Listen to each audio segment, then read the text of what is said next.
बाबर रहमान ने हमें ज्वाइन किया, सीनियर कानूनदान है। बहुत शुक्रिया बाबर रहमान साहब फॉर योर टाइम। बताइएगा आज के फैसले को आप कैसा देख रहे हैं? पेशावर हाईकोर्ट के फैसले को बहाल किया गया और सुनिए इत्तेहाद कौंसिल को मखसूस नशिस्तें नहीं दी जा रही। देखिए, इसके 3 हिस्से हैं इस सारी सूरत हाल के। पहला तो ये है कि ये मखसूस नशिस्तें मैं आपके एबीएन के देखने वालों के लिए कहना चाहता हूँ कि ये होती क्या है। ये जो मुख्तलिफ पार्टियों की स्ट्रेंथ होती है सूबाई असम्बलियों में या सेनेट में और या किसी नेशनल असेंबली में, इनके ऊपर एक रेशो निकाल के कि इसकी इतनी स्ट्रेंथ है, उस पर इतनी सीटें बनती हैं, वो सीटें उनको अलॉट की जाती हैं। ये सीटें जो हमारे उम्मीदवार थे, उन्होंने 3 तरह से इलेक्शन लड़ा। कुछ लोगों का बल्ला ही छीन लिया गया तो कोई चॉइस ही नहीं थी। कुछ इंडिपेंडेंट लड़े, कुछ जो थे उन्होंने सुन्नी इत्तेहाद काउंसिल का, और कुछ जो वो थे जिन्होंने पाकिस्तान तहरीके इंसाफ का बाकायदा टिकट साथ लगाया हुआ था। अब ये सारे के सारे जितने भी मेंबरान हैं, खास तौर पे जिनकी अब हम बात कर रहे हैं इस वक्त केपी असेंबली के अंदर, वो हमारी भारी अक्सरियत है वहां पे, हमारी गवर्नमेंट है जो इसका सबूत है, और लोगों का मैंडेट था जिसके नतीजे में सीटें हमें मिलना चाहिए थी। अब उसके 2 हिस्से बाकी इस तरह से हैं। एक तो ये दुनिया की तारीख का सबसे अनोखा फैसला है कि जिस आदमी को वोट दिया गया और वो आदमी कहता है कि मैं फलानी पार्टी में हूं और मैं फलानी पार्टी के साथ हूं और फलानी पार्टी के मुझे वोट मिले हुए हैं, वो कह रहे हैं कि इसके वोटों की कोई कदर कीमत नहीं है। इनको कहते हैं थ्रो अवे वोट्स। इनको तो हमने उठा के नाले में फेंक दिया। अब अदालत की मर्जी से वोटें ये सारी जो है वो जाएंगी, जब ये तो अदालत की मर्जी से वो तकसीम होंगी सीटें, इसलिए कि वो वोटें पीछे रह गई।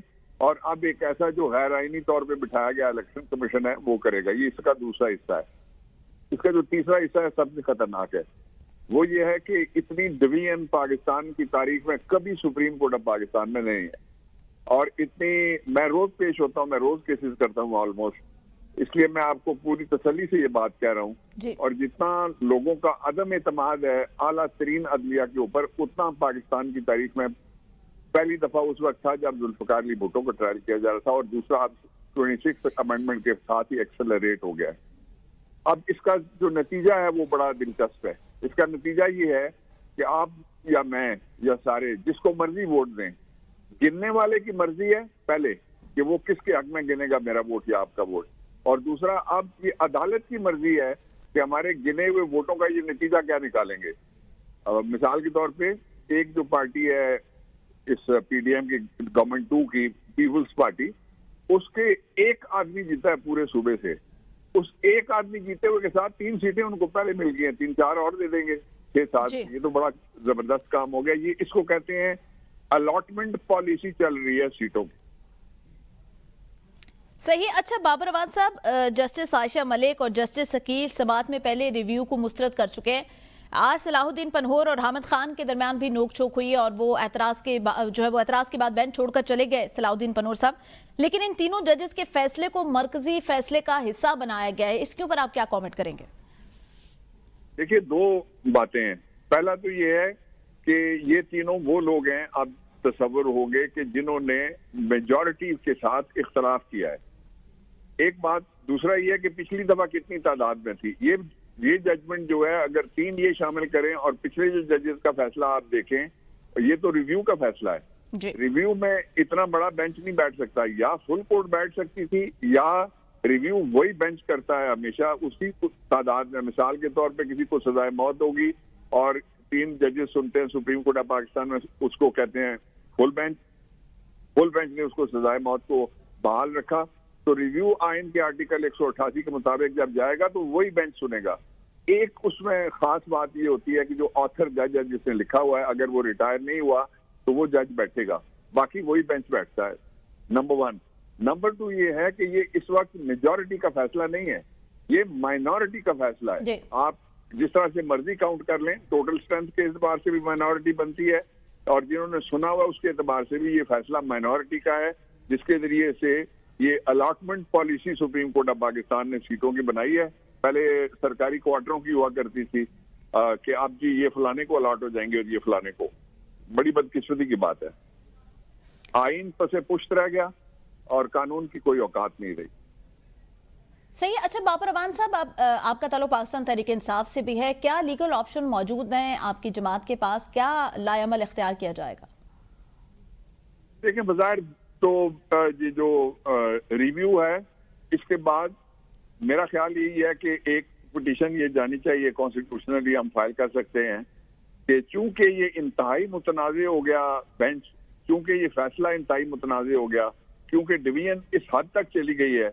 तो आपको याद होगा इसमें मलिक असद का केस है एक, कि जस्टिस शाह साहब थे उनके जमाने में, चीफ जस्टिस साहब सजाद अली शाह साहब, उनके जमाने में एक सुप्रीम कोर्ट यहाँ बैठ गया था और दूसरा उसने मलिक असद का केस जाके बैठ के सुना था बलूचिस्तान में। मैं तो तकसीम का हामी नहीं हूँ, इसलिए फुल कोर्ट को बैठना चाहिए। और फुल कोर्ट के लिए इसके बाद कोई प्रोविजन ऐसी नहीं है जो मना कराती हो कि आप दरखास्त नहीं दे सकते। मैं उसमें आपको 5-6 मिसालें दे सकता हूँ कि एक दफा रिव्यू नहीं हुआ जी, रिव्यू के अंदर रिव्यू हुआ है, फिर रिव्यू के अंदर तीसरा, यानी 3 रिव्यूज पाकिस्तान के सुप्रीम कोर्ट ऑफ पाकिस्तान ने किए हुए हैं, इसलिए इसमें रास्ता बंद नहीं हुआ। सही। बाबर अमान साहब साथ ही रहे। अलीना शिगरी हमें ज्वाइन कर चुके हैं, senior anchor person ABN news से। बहुत शुक्रिया अलीना आपका वक्त देने के लिए। आज के फैसले को आप कैसा देखती हैं? पेशावर हाईकोर्ट के फैसले को बहाल कर दिया गया, सुन्नी इत्तेहाद कौंसिल को अब जो है वो नशिस्तें नहीं दी जाएंगी। जी, बाबर साहब जिस तरह से कह रहे थे कि, और बल्कि मैं भी सवाल उनसे करना चाहूंगी, बाबर साहब ने जिस तरह से कहा कि एक मुतनाज़ा फैसला है, और ये जो तनाज़ा था वो तो पूरी कौम इस वक्त देख रही थी कि किस तरह से वो इलेक्शन से कबल पाकिस्तान तहरीक इंसाफ, बाबर साहब की पार्टी है, उनसे बल्ले का निशान जो है वो छीना गया, बल्ले से महरूम किया गया। फिर हमने देखा कि आज़ाद हैसियत में जब इनके कैंडिडेट ने इलेक्शन स्वीप किया और सुन्नी इत्तेहाद काउंसिल जो है उसके साथ क्योंकि वो मुंसलिक हुए, और उसके बाद हमने ये भी देखा कि बावजूद इसके कि इनकी मेजॉरिटी सीट थी, ये हुकूमत नहीं बना सकी बाबर साहब की पार्टी। उसके बाद अवाम ने ये भी देखा कि सुप्रीम कोर्ट का जो अक्सरती फैसला था 12 जुलाई को जो सामने आया, उस पर election commission of Pakistan implement नहीं करता, लेकिन इम्प्लीमेंटेशन पर, नॉन इम्प्लीमेंटेशन पर कंटेम्प्ट की प्रोसीडिंग्स नहीं होती, पर रिव्यू की तरफ मामला चला जाता है। उसी दौरान 26वीं आईनी तरमीम भी होती है, और उसके साथ साथ ही आज फिर हमें जो ये एक मुतनाज़ा फैसला नजर आ रहा है, इसके बहुत ही आई बिलीव कि बहुत ही ग्रेव कॉन्सिक्वेंसेज होंगे। जो कुछ इस अरसे में हुआ है और जिस तरह से अब नजर आ रहा है कि ये ना सिर्फ कौमी असम्बली में बल्कि सूबाई असम्बली से भी ये तमाम रिजर्व सीट से पीटीआई महरूम हुई है, और ये अब बांटी जाएंगी नून लीग को, पीपल्स पार्टी को, जेयूआई को और दीगर जमातों को, जिनका नहीं बनता था, जो सुप्रीम कोर्ट का मेजॉरिटी फैसला था। और इसी कोर्ट से वो मेजॉरिटी फैसला आया था जिसमें कहा गया था कि पाकिस्तान तहरीक इंसाफ को ये रिजर्व सीट मिलनी है। लेकिन अब बहरहाल नजर यही आ रहा है पाकिस्तान तहरीक इंसाफ के लिए, अगरचे ये एक बड़ा सेटबैक है। मैं बाबर साहब अगर हमारे साथ हैं मौजूद तो मैं उनकी तरफ ये सवाल जरूर लेकर जाना चाहूंगी कि बाबर साहब अब जबकि और दुनिया भर में ये मिसालें कोर्ट पैकिंग से मुतालिक भी मौजूद हैं, और जो एतराज गुज़िश्ता रोज हामिद खान साहब ने भी उठाया था और आज बेंच में मौजूद जो दीगर जज साहिबान थे उन्होंने इस पर बड़ा बरहमी का इजहार भी किया और रिक्यूज भी किया जस्टिस सलाउद्दीन साहब ने अपने आप को उस बेंच से। ये हमें क्या बता रहा है फर्दर, क्या वो जो बाज़गश्त हो रही है 27वीं तरमीम की, क्या तमाम चीजें उसी तनाजुर और उसी से लिंक हो रही हैं? जी सही है। अच्छा बाबर अमान साहब आपकी तरफ आऊंगी। इससे पहले जो फैसला किया गया था 11 जजेस मुत्तफिक थे, 39 सीटें दी गई सुन्नी इत्तेहाद काउंसिल को। क्या समझते हैं क्या हो गया कि वो वापस उनको फैसला लेना पड़ा? देखिए मैं इस पे भी कर लेता हूँ, जो अलीना ने बड़ा अच्छा रन डाउन दिया है उसके ऊपर मैं 2 कमेंट वो करके फिर मैं आपकी तरफ आता हूँ। सबसे पहली बात ये है कि मैं ये बात दोहराना चाहता हूँ at the cost of the reputation कि रास्ता बंद नहीं हुआ। पाकिस्तान में एक दफा नहीं 4-5 मुकदमे ऐसे हैं जिनमें एक रिव्यू के बाद दूसरा रिव्यू, दूसरे रिव्यू के बाद तीसरा रिव्यू भी हुआ है। इसलिए इस रिव्यू के जरिए से ये रास्ता जो आप लाकानूनियत का खोल रहे हैं, पाकिस्तान में डेमोक्रेसी के जनाजे निकाल रहे हैं, पाकिस्तान में कॉन्स्टिट्यूशन को पांव तले रोंद रहे हैं, इसको रोकने के लिए सुप्रीम कोर्ट ही है जिसको रिक्वेस्ट करनी चाहिए कि आप फुल बेंच बैठ के इसका रिव्यू करें। दूसरा ये है कि टोटल जो सुप्रीम कोर्ट के जजेस हैं इस वक्त वो उनकी तादाद आप देख लीजिए और फैसला कितने लोगों का आया, कितने लोग दरमियान में से बाइकआउट में, I don't want to comment on any name, कितने लोग उसमें से बाइकआउट करके निकल गए थे।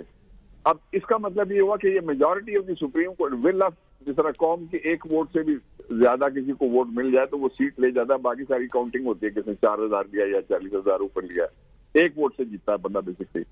तो यहाँ भी अददी अक्सरियत पे जो रूल्स हैं उनके मुताबिक बेंच जब बैठेगा तो अददी एतबार से अगर अक्सरियत को फैसला देती है तो वो फैसला होगा। अदरवाइज वो एक तनाजा होगा, उसको फैसला नहीं किया जा सकता। वो एक आईनी बुरान है और एक अदालती बुरान है और एक जुडिशियल सिस्टम का ब्रेकडाउन है जो आज फैसला हुआ है उसके जरिए से। दूसरा जो मैं लेना आपसे शेयर करना चाहता हूँ, ये बात याद रखने वाली है कि पाकिस्तान एक रिपब्लिक है आज की तारीख में। कुछ लोगों का ख्याल है बनाना रिपब्लिक है। मेरा जिस दिन इमरान खान को उठाने के लिए आए थे उस दिन की मेरी वीडियो थी, मैंने उसमें कहा था ये पाइनएप्पल रिपब्लिक है और इससे भी आगे लोग चले गए। लेकिन इसके बावजूद भी एक कॉन्स्टिट्यूशन नाम का इस वक्त तक मौजूद है। तो वो इदारे जिन्होंने कॉन्स्टिट्यूशन के नीचे ओथ ली हुई है, वो जजेस हजरात जो जब रिटायर होते हैं, दुनिया की तारीख में इतनी बड़ी पेंशन किसी को नहीं मिलती जितनी उनको मिलती है। मराहत मिलती है, इज्जत मिलती है, लोग सर कहते हैं, लोग माय लॉर्ड करके बुलाते हैं। तो उनसे ये तवक्को है कि वो अपनी जात या किसी दबाव को खातिर में लाए बगैर इस फैसले को वो मुस्तरद करें।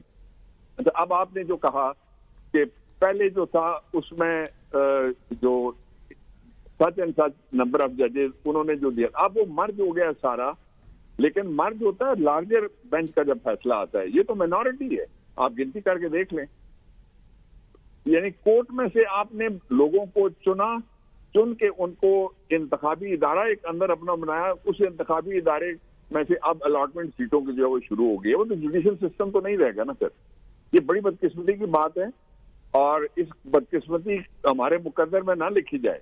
मैं चीफ जस्टिस साहब से कहता हूँ, पहले भी एक दो दफा जब उनसे मुलाकात करने के लिए पीटीआई का वफद गया, पार्ट ऑफ दैट, उस वक्त भी हम लोगों ने ये बात की थी।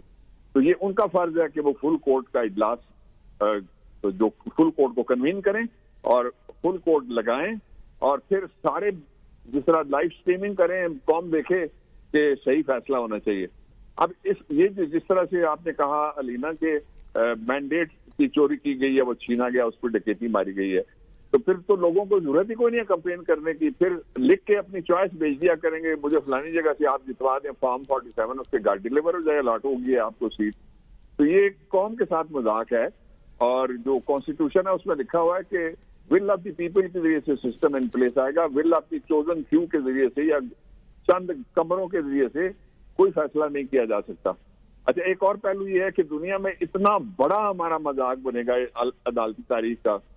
अभी आप देखेंगे तो इंडिया से मरकंडे बोल पड़ेंगे, उधर से कोई और बोल पड़ेगा कि इसकी कोई मिसाल ही नजीर ही नहीं मिलती कि कॉन्स्टिट्यूशनल सिस्टम के अंदर जहां लिखा हुआ है कि जिसकी परसेंटेज वोटर की इतनी होगी उसको इतनी सीटें मिलेंगी, उसको पीछे रख के आप कहेंगे कि इनको हम सीटें नहीं दे रहे।